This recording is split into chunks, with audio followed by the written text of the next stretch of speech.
Welcome to the Great Detectives of Old Time Radio. From Boise, Idaho, this is your host, Adam Graham.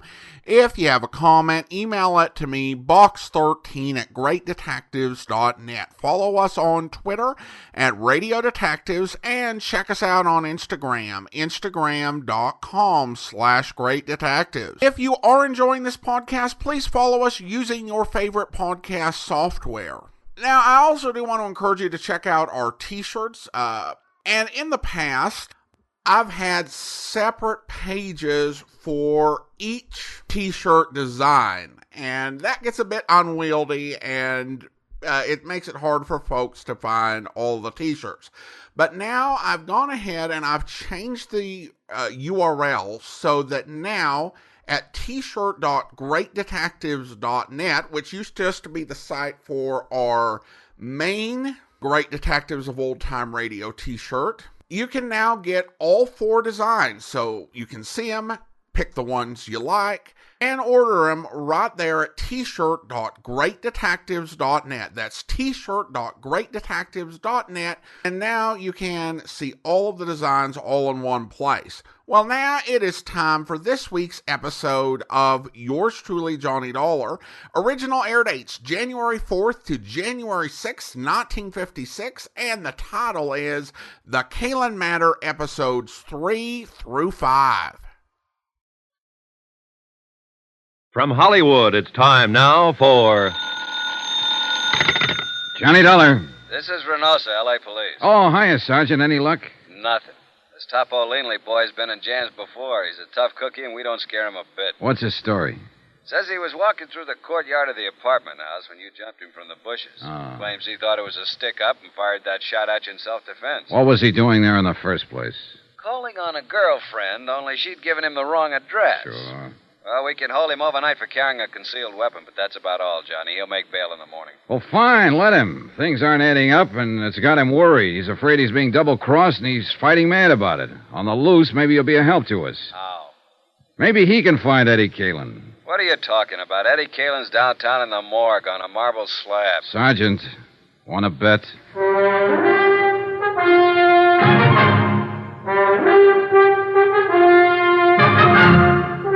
Tonight and every weekday night, Bob Bailey in the transcribed adventures of the man with the action-packed expense account, America's fabulous freelance insurance investigator. Yours truly, Johnny Dollar.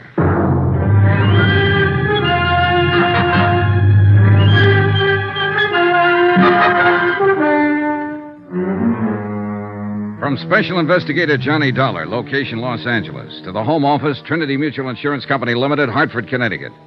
Assignment, The Kalin Matter. Expense account continued. I was following a hunch, one that had started when Sergeant Reynosa said the police found the door of the Kalin apartment locked on the night of Eddie's death, locked with a key. And now the hunch was stronger. The way Leanley had acted, Topo Leanley, the gambler from whom Eddie had won $60,000 that night. Things like Lila Kalin had said about her husband, they all added up. But it was still only a hunch, not proof. And proof I had to have. And at the moment, the only chance I could see of getting it was to backtrack on Eddie Kalin. His hangouts, his contacts, his missing friend, Pete Steimer, his movements during the hours before his car was found blazing at the bottom of a canyon in Palos Verdes. In a way, what I had to do was bring him back to life. Expense account item 6, $14.10. Transportation 2 and incidentals at a dim little hole-in-the-wall bar out on Santa Monica Boulevard called the Cafe Eloines. It was an out-of-the-way clip joint dedicated to the mood Caribbean, complete with palm fronds, drinks, and coconut shells, and a lovely little hostess with a beautifully developed and well-rounded Latin accent. You would like a nice table, amigo? Oh, this one's fine. But I would like a nice talk. Sit down, honey. Let's get acquainted. Well, maybe for a few minutes. My name is Pepita. Of course. What else? I'm Johnny Dollar. That's a funny name. Oh, I'm a funny guy. Will you buy me a drink? Is that the gimmick here? Gimmick? Well, what do you order? A champagne cocktail? See. For which I pay $2. It's made with 10 cents worth of sauterne. You get a $1 kickback. Isn't that the way it's played? Are you with the Vice Squad? No, forget it. Relax. Hey, look. I'll do better than buy you a drink. What are you doing after you're through here? No dates. When I quit work here, I go straight home, amigo. And I live with my mother. Oh, well, that's a very good arrangement. Cheaper that way for both of you. But here's $10. What I want from you is some information about a customer who comes in here a lot, or used to anyway. Eddie Caylin. You know him? You are not the police, or you would not give me $10 just for talking. Sure, I know Eddie. What you want to know about him? When did you see him last? On Thursday, the day before he was killed. How did he act? What did he say? Anything out of the ordinary? Oh, he said he loved me madly, passionately, devotionally. And if I do not love him too, he will kill himself. Just like ordinary. He was lying, of course. But he always was such exciting to listen. Then he buy me champagne cocktail and borrow from me the money to pay for it. Quite a boy. Que hombre. He was, how you say, he was the most. Yeah. How long was he in here that night? Quien sabe? 1 hour, perhaps? By himself? No. With his amigo, with Pete. Pete Steimer, huh? Yes. Have you seen Pete since then? No. I do not think nobody has seen him. What do you think's happened to him? Who knows? Maybe he is too sad for Eddie dying. So he is hide out someplace, all by himself. Well, it's a theory. Did Eddie seem worried that night? No. Scared? No, not scared. Nothing special on his mind, apparently. No, just like always. Just like Eddie. You know. No, I never met him. Oh? Then why you ask this question? Oh, just a routine business matter. What about women? Women? Yeah, other girlfriends of Eddie's. Next to you, of course. Oh, next to me. With Eddie, every girl was first. Well, what about the nightclub here? Any of them come in here, work here? Oh, Eddie was too smart for that. In each one place, only one girl. That way, no trouble. Eddie was smart. Yeah, he was the most. See. What about girls in other places around town? Do you know any of them? No, I do not know any, but... But you've heard rumors. Well, there is a place which is called the Brass Monkey. Oh, yeah. They have girls there which, how you say it, they take off some clothes and go jump around with the music. Strippers? Well, strippers. Well, somebody has always make jokes with me about one of those strippers. They say Eddie has had the big thing with her. They think to make me mad, but there's no difference to me. I know how Eddie is. Do you know the girl's name? The very silly name, which she has make up, is Marty Midnight. Marty Midnight. She has black hair like me, but mine is natural black. Oh, yeah, sure. I figured as much. It's very beautiful. Muchas gracias, Johnny. Well, thanks for some pleasant conversation. You are leaving now? Yeah, what? But maybe you will come back. No? I wasn't planning to. At 1 o'clock, I am through working. If you will come back... No? No. We wouldn't want to worry your poor old mother, would we? Keep her waiting up. What are you talking about? My mother is living in Havana, Cuba. Expense account item 7, $23.40. More transportation and some more of those incidentals. This time at the Brass Monkey Inn. That name had come up twice now. Eddie Kaylin's widow had mentioned it first. So I figured I'd better have a look at it. The Eloines had been a fairly quiet place, dimly lighted with a big play on that mystery of the jungle routine. But the Brass Monkey was a pony of a different tint. At the Brass Monkey, they let down their hair and really lived. The chorus line was on and at it when I arrived, and strangely enough, the girls were all dolls, pert, young, lively, 7 of them from left to right. But now one of the 7 had midnight black hair. I leaned against the service bar and waited for the bartender to come down out of the clouds and notice me. And he finally did. Oh, sorry, Buster.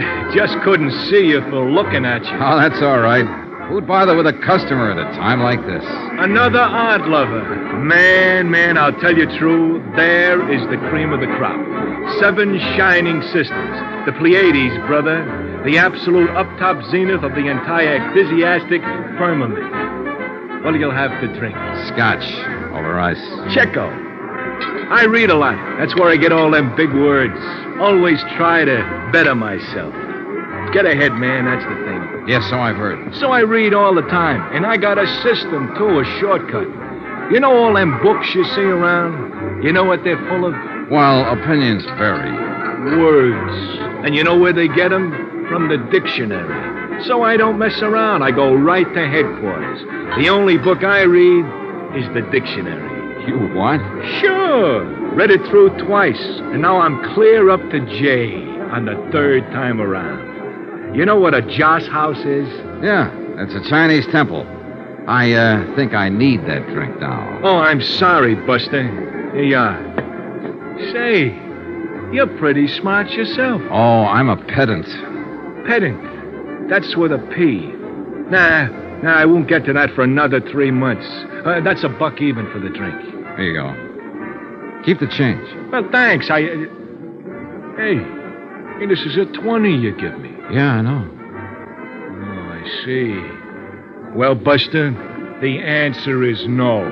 I can't fix you up with one of the girls. All I want is some information. Like what?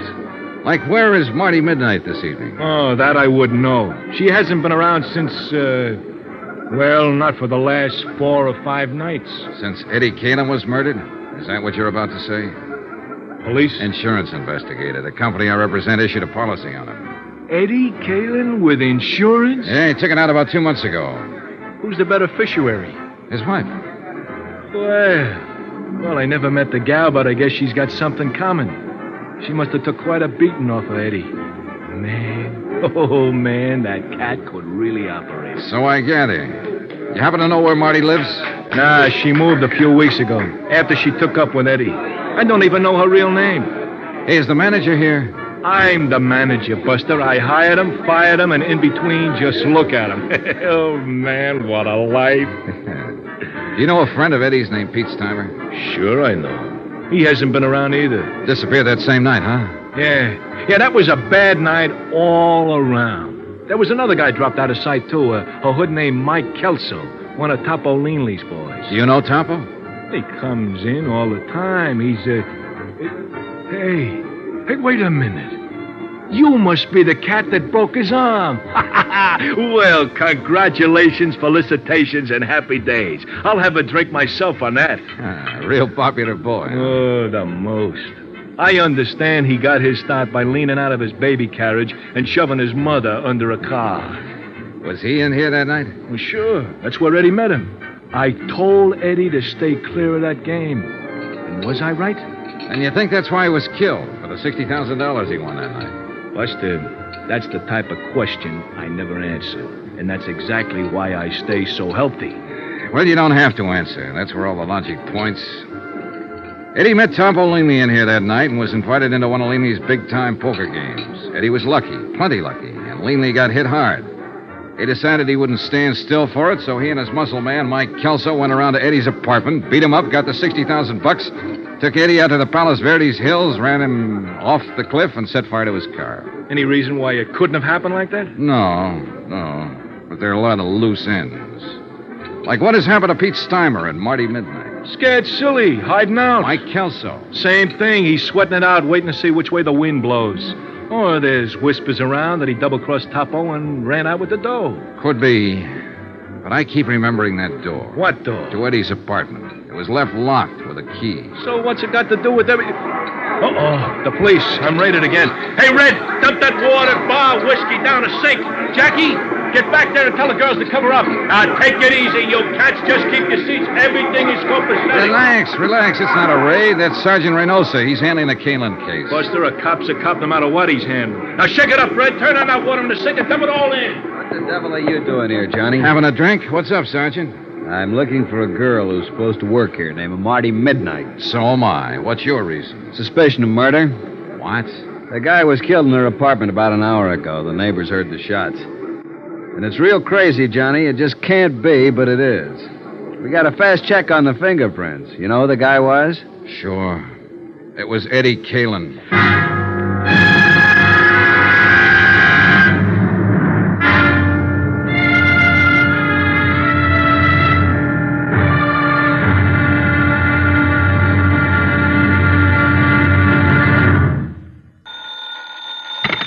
Johnny Dollar. Johnny? Well, that's strange. Is this Mrs. Caylin? Lila? Yes, someone from the police department asked me to call Sergeant Reynosa at this number, but I didn't... Yeah, Reynosa was trying to reach you, but your phone didn't answer. Well, I was just letting it ring. I was trying to get some sleep. Then the officer came by. Where are you, Johnny? What's happened? We're at the apartment of a girl named Marty Midnight. Ever hear of her? No, why? Lila, you better brace yourself, honey. You've got another shock coming. Shock? What do you mean? Your husband didn't die in that burning auto? Eddie's alive? No, not now. He was shot to death an hour and a half ago here in Marty's apartment. Who did it? I don't know yet. Hang on to yourself, and I'll come by and see you as soon as I'm free here. Will you, Johnny, please? Promise.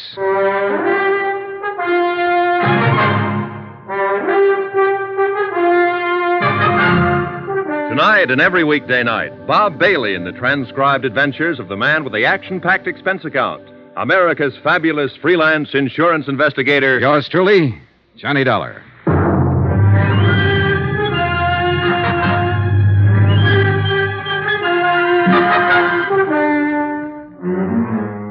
From Special Investigator Johnny Dollar, location Los Angeles, to the Home Office, Trinity Mutual Insurance Company Limited, Hartford, Connecticut. Assignment, the Caylin matter. Expense account continued. The homicide squad was finishing up its work when Sergeant Reynosa and I got back out to the apartment of Marty Midnight, star stripper of the Brass Monkey Inn. Eddie Kaylin's body had been photographed, checked, measured, fingerprinted, examined, sketched, written up, and reported on. Taken out finally under a white sheet. I held the door open for the morgue attendants to get out with their silent burden and stood watching them wheel the stretcher down the walk and load it into the waiting ambulance. A light mist had started to fall, and a damp, cold blanket of fog was seeping down from the dark hillsides of Griffith Park beyond the road. There was a feeling of finality in the air, of the end of things. And for the man who died twice, it was final. Yeah, there was no doubt about it this time. Eddie Caylin was dead. I am tired, Johnny. Just plain dead dog tired. Yeah, it's getting to be a long night. Sit down and start talking. Any particular subject, Sergeant? You know what subject. You weren't surprised when you heard Eddie Caylin had been alive all this time that it wasn't his body in the wrecked car out in Palos Verdes. How come, Johnny? Why weren't you surprised? Because I was expecting it. Why else? No, you got to do more talking than that. Well, it started with a hunch. And the hunch started when you told me you found the door of Eddie Kaylin's apartment locked when you went there that night he was supposed to have died. Yeah, I know. Locked with a key. You mentioned that, but... Well, that was the important part. If it had been a door with a night lock or a spring latch that snaps when you pull it shut, it wouldn't have been anything. It still doesn't, as far as I'm concerned. All right, look. There was evidence there'd been a fight in that apartment that night. We assumed that somebody had knocked Eddie unconscious or killed him there in the apartment, then taken his body out to his car, driven it out to the Palos Verdes headland, and set fire to it. That's right. Then at the time that somebody left the apartment, the heat was on. Mm-hmm. They had a body on their hands. Maybe someone had heard the fight, called the police. They had to get out fast. Yeah, sure, but... Under those circumstances, can you imagine anybody taking the time to go through Eddie's pockets to find his door key and bothering to stop and lock the door behind them? It's illogical. Except for one person, Eddie himself. How do you figure?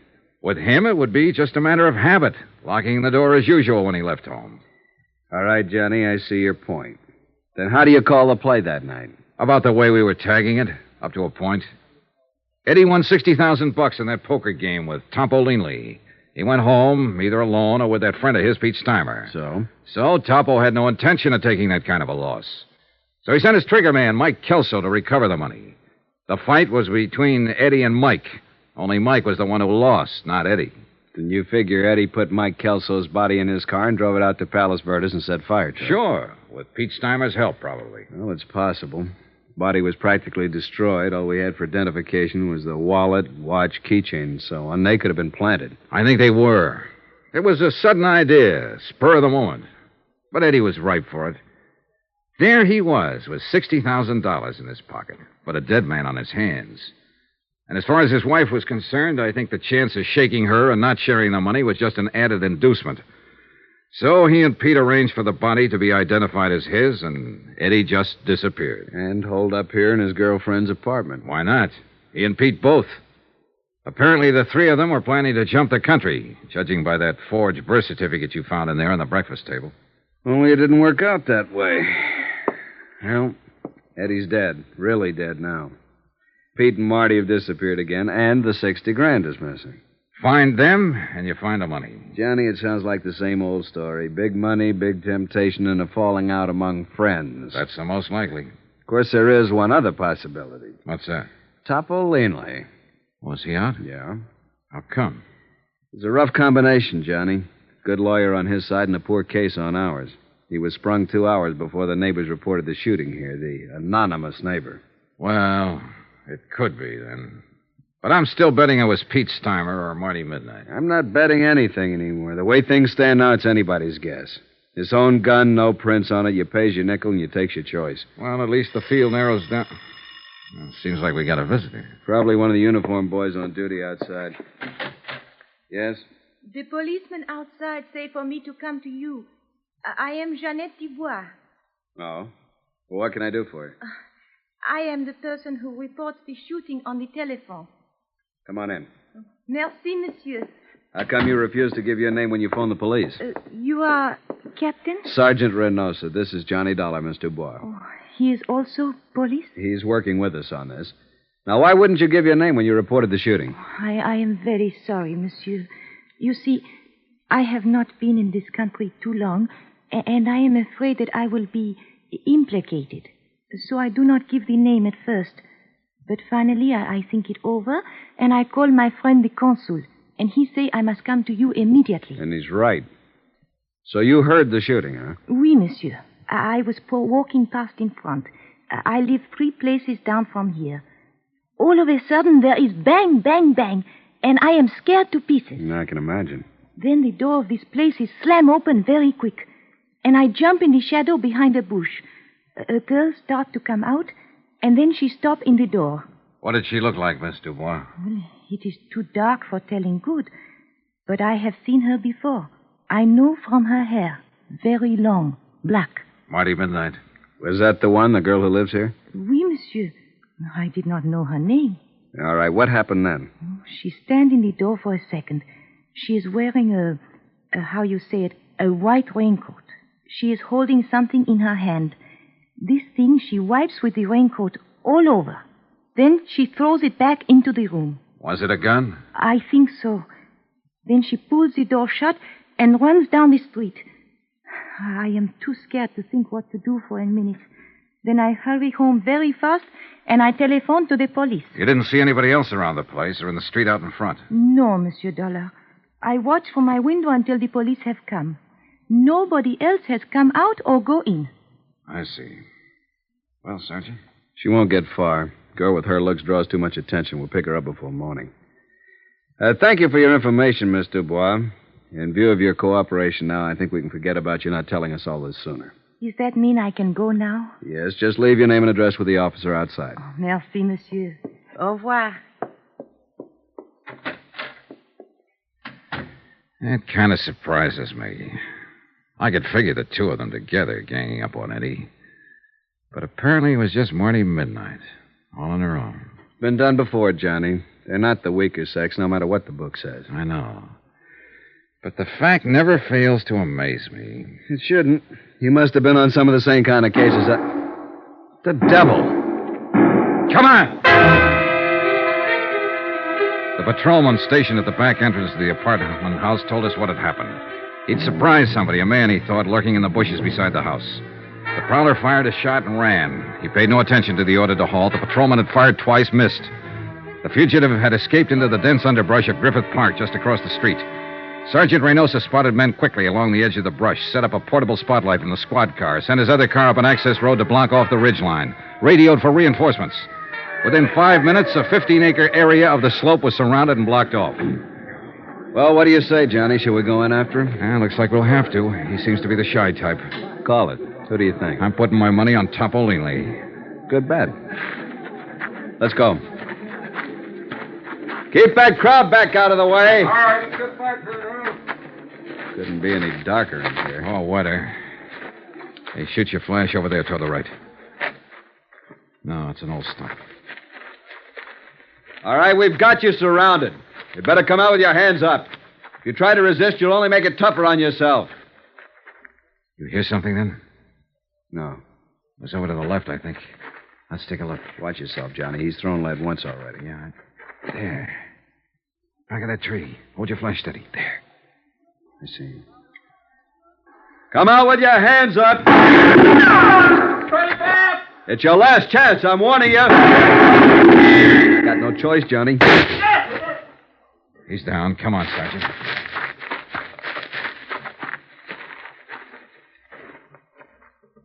Well, what do you know? It wasn't Topolini.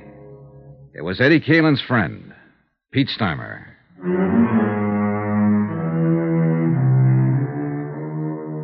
Expense account item 9, $1 for a newspaper, 2 packs of cigarettes, and a cardboard carton of hot coffee purchased from an all-night diner across the street from the Queen of the Angels Hospital. I took them up to the police emergency ward, room 612, pulled a chair up in front of the window, and sat down to wait. Pete Steimer was still unconscious. Still hadn't been able to speak a word since he dropped to the ground with Sergeant Reynosa's bullet in his chest. So I waited. Outside, the cold mist was still coming down steadily. The night was pretty far gone. It was less than 3 hours before dawn. A nurse sat silently beside the bed. The only sound in the room was the hoarse, slow breathing of the wounded man.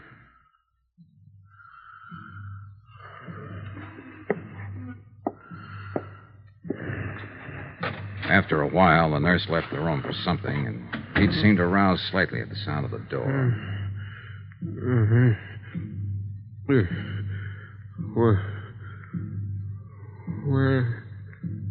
Where am I? Take it easy, Pete.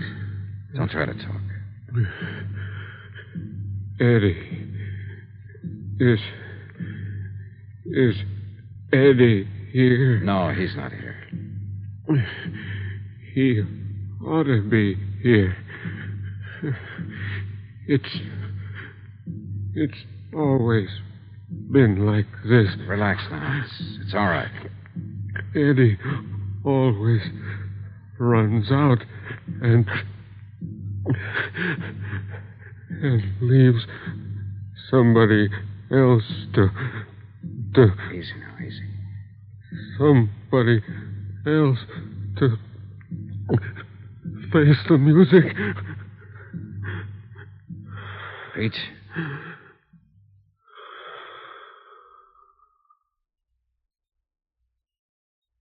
And those were his last words before he went to face the music.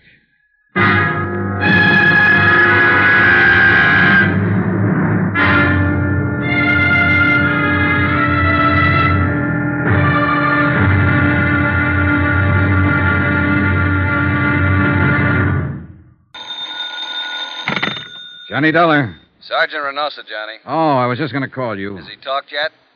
Pete Steimer is dead. When? A few minutes ago. He almost regained consciousness for a few seconds, and that was all. There's no chance to question him. It's too bad. Yeah, he might have been able to clear it up for us. I think maybe it is cleared up, Johnny, or will be at least in the next hour. What do you mean? We picked up Marty Midnight. When? Where? A few minutes ago at the bus depot with a ticket for San Diego in her hand.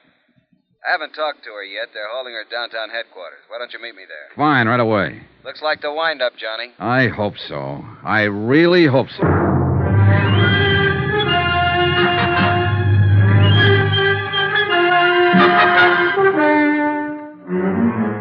From Special Investigator Johnny Dollar, location Los Angeles, to the Home Office, Trinity Mutual Insurance Company Limited, Hartford, Connecticut. Assignment, the Kalin matter. Expense account, final page.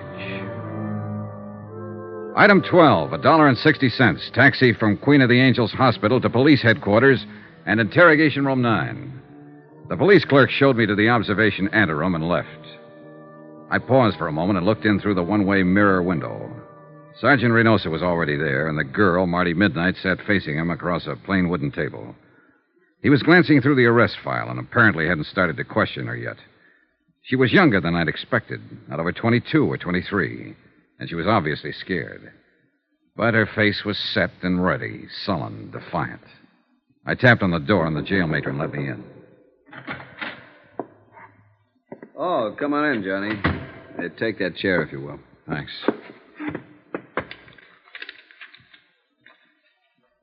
When do I get to see a lawyer?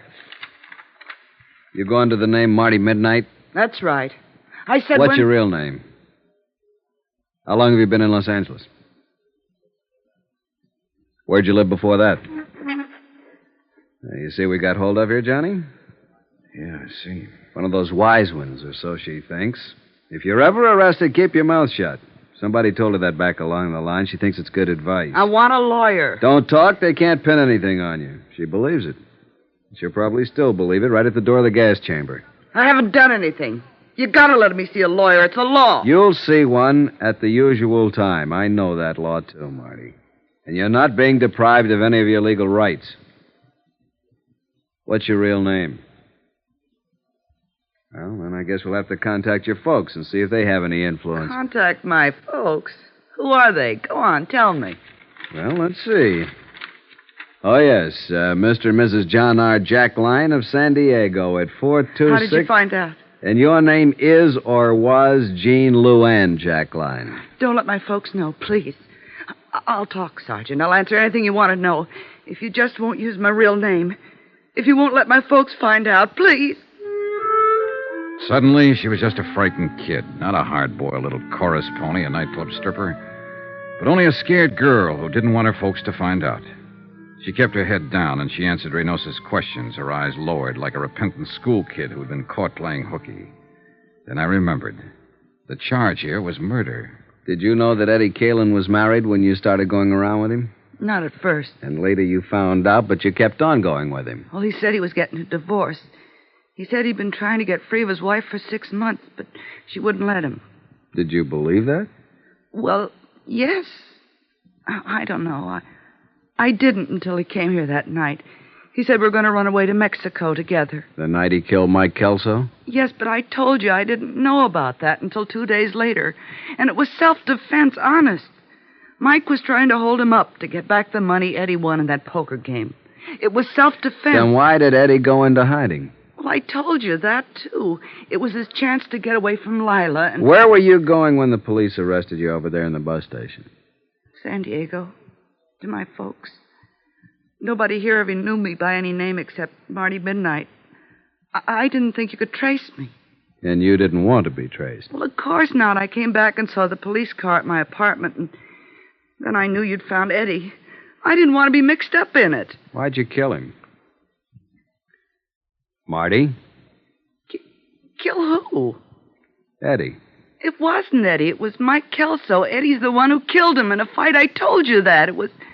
Oh, but you know it wasn't Eddie. You picked him up at my apartment, didn't you? Yeah, sure. We picked him up. In a basket. What? He's across the street from the morgue. Why'd you kill him, Marty? I didn't kill anybody. I didn't know Eddie was dead. I was coming home and I saw the police car. I thought you'd found him, that's all. I didn't know he was dead. I didn't kill him. You gotta believe me. I didn't know anything about it, honest. Honest. Marty Midnight. Sharp, hard, tough. A striptease dancer who'd been around, knew all about it. Marty Midnight. A scared, sobbing little child. Honest. Cross my heart and hope to die. Well, maybe she would. I left a few minutes later, and Sergeant Reynosa walked out with me to get a breath of air. It was a cold, gloomy night with a gray dawn just ahead. 3 people were dead. And in the great stone building we walked out of, the machinery was grinding away, getting ready to take the life of a 4th one. Well, I guess I better get back inside, Johnny. Yeah, all right, Sergeant. The lab boys are making a paraffin test. You know, it's too bad. She's just a kid. Yeah. I was hoping it'd be Topo Leanley. That I'd love. He's long overdue. Well, he's still on the loose. It's a kid up there. You know it, and I know it. And anything else is just wishful thinking. That witness saw her leave, saw her wipe off the gun, throw it back into the apartment. Yeah, I know. Well... Where'll you be, Johnny? The hotel? Oh, not for a while. I'm going to stop by Lila Kaylin's. At this time of night? Oh, she'll be waiting up. I promised her I'd see her and tell her what happened. She's, taken quite a beating out of this mess. Why do they do it, Johnny? Why do dames fall for a guy like Eddie Caylin? Philosophy? At this time of morning? I'll see you later. Expense account, item 13, $2.80. Taxi fare to the Argus Terrace Apartments to talk to the widow and beneficiary, Lila Caylin. Oh, Johnny, come on in. Thanks, Lila. I've been sitting in here in front of the fireplace all night long. I'd almost given you up. Well, a lot of things happen. Man, I'm really beat. Coffee or a drink? Coffee, I guess. Black. Is it all over now, Johnny? Well, it amounts to that. They've apparently got the killer. Who?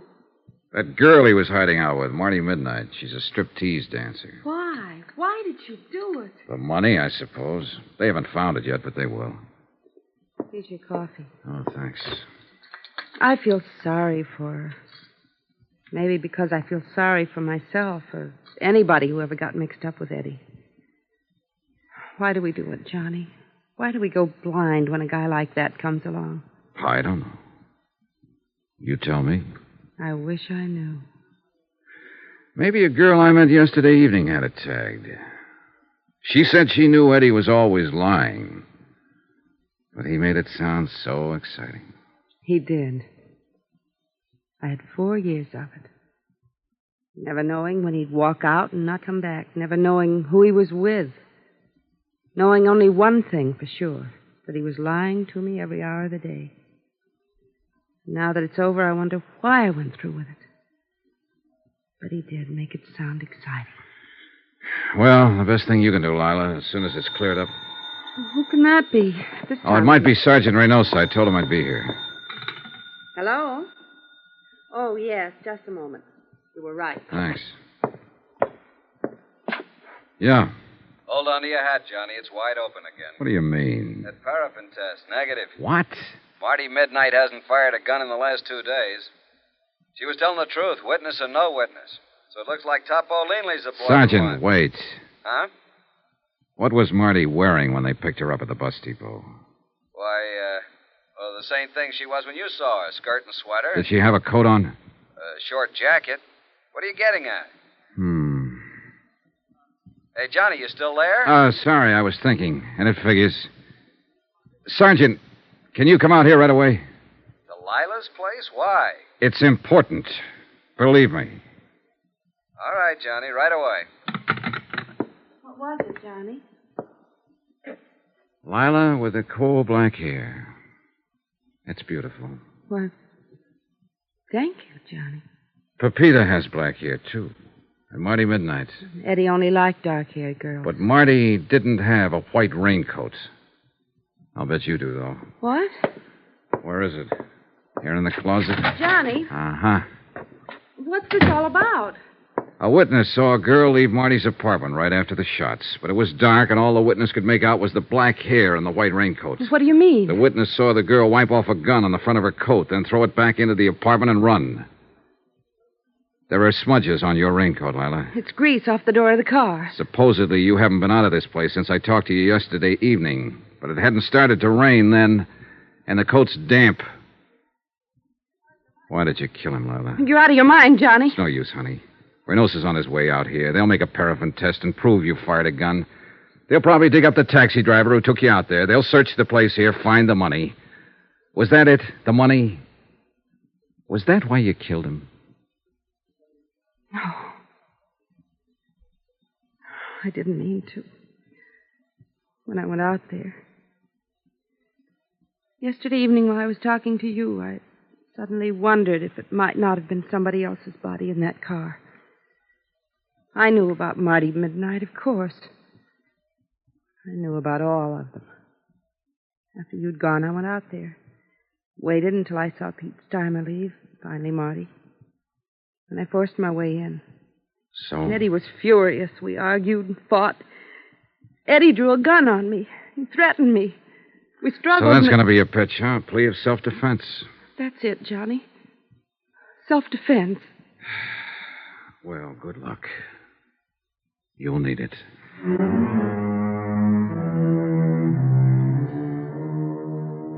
Expense account item 13, $263.35. Incidentals, etc., in Los Angeles and plane fare back to Hartford. Expense account total, $596.85. End of expense account. End of report. Remarks?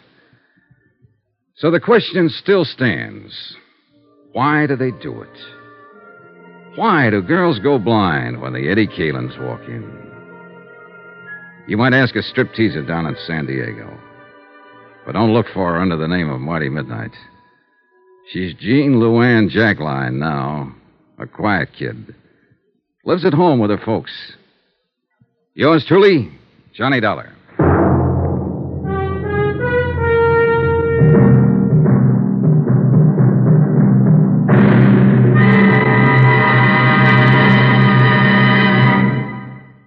Now, here's our star to tell you about next week's intriguing story.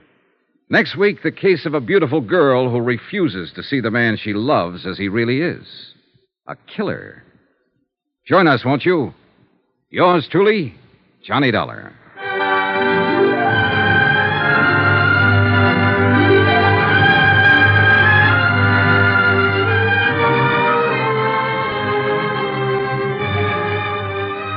Yours truly, Johnny Dollar, starring Bob Bailey, is transcribed in Hollywood.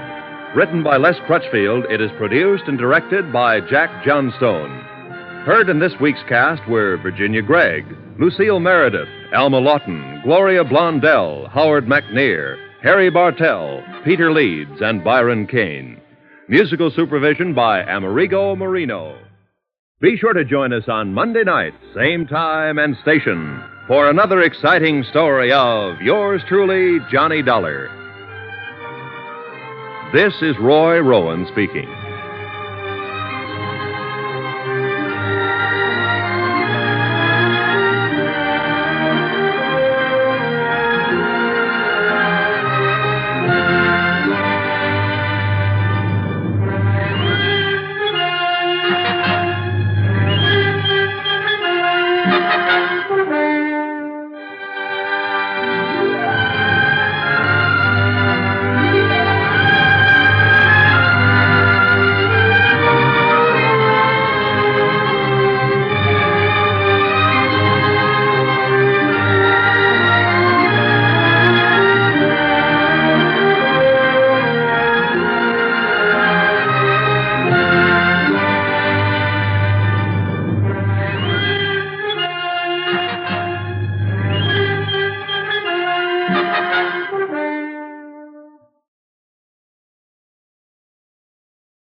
Welcome back. Well, an interesting mystery, a lot of different suspects and conversations. I was suspicious of Lila a little bit just because she seemed to be being neglected in the conversations, but that's not really a clue that you can really translate in world. It did seem a little bit like Johnny and Reynosa were counting their chickens before they hatched, in their expectation that Marty Midnight was the killer, because essentially they're like, all we need to do is see the paraffin test and that will be it. Or why don't you wait until you have the paraffin test before you mark it case closed? But really, other than that, I think it was a solid bit of investigation, some great atmosphere, solid performances throughout. I really did like Harry Bartell as Reynosa. Now, obviously, Bartell plays a lot of roles and does several in Johnny Dollar, and he's probably best known for Harry Branson, an insurance agent, which is a very different character, but he just really plays very well with Bob Bailey in this episode.